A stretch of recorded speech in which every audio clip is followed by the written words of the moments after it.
અરવલ્લી જિલ્લાના ભિલોડા તાલુકાના ટોરોડા ગામની પોસ્ટ ઓફિસમાં પ્રવીણસિંહ રાઠોડ પોસ્ટ ઓફિસ કર્મચારી તરીકે ફરજ બજાવતા હતા.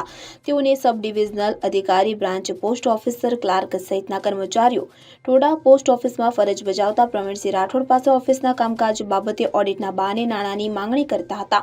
જો ના આપે તો ફરજમાં નુકસાન જશે તેવું કહી અલગ અલગ 6 કર્મીઓ દ્વારા નાણાંની માંગણી કરાતી હતી. ત્યારે શક્ય બન્યું ત્યાં સુધી તેઓ નાણાં આપતા રહ્યા હતા, પરંતુ જે બાદ બીજે ક્યાંયથી પણ નાણાંની વ્યવસ્થા થાય તેમ ન હોવાથી પ્રવીણસિંહ રાઠોડે નાણાં માટે ના પાડી છતાં પણ પોસ્ટ વિભાગના કર્મચારીઓએ નાણાં માંગવાનું ચાલુ રાખ્યું. આખરે કંટાળીને ટોડા પોસ્ટમાં ફરજ બજાવતા પ્રવીણસિંહ રાઠોડે ગામથી 7 કિલોમીટર દૂર ટાકાટોડા ગામની સીમમાં આંકલાના ઝાડ સાથે રસ્સી વડે આત્મહત્યા કરી લીધી હતી, જેની તપાસ ભિલોડા પોલીસ સ્ટેશનના પીઆઈ કરી રહ્યા હતા. ત્યારે તપાસ દરમિયાન મૃતકના કિસ્સામાંથી મળી આવેલી ચિઠ્ઠીમાં લખેલ વિગત પ્રમાણે પોસ્ટ વિભાગના અધિકારી, સબ ડિવિઝનલ ઇન્સ્પેક્ટર, ક્લાર્ક સહિત 6 કર્મચારીઓએ પ્રવીણસિંહ રાઠોડને સતત દુષ્પ્રેરણા અને આત્મહત્યા કરવા માટે મજબૂર કર્યા હતા. જેથી ભિલોડા પોલીસે 6 કર્મીઓ વિરુદ્ધ દુષ્પ્રેરણાનો ગુનો નોંધી આરોપીઓને ઝડપી પાડવા તજવીજ હાથ ધરી છે.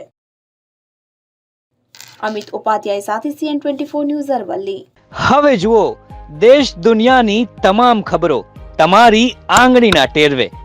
ઉઠાવો મોબાઈલ અને Google Play Store પરથી ડાઉનલોડ કરો અમારી CN24 ન્યૂઝ મોબાઈલ એપ.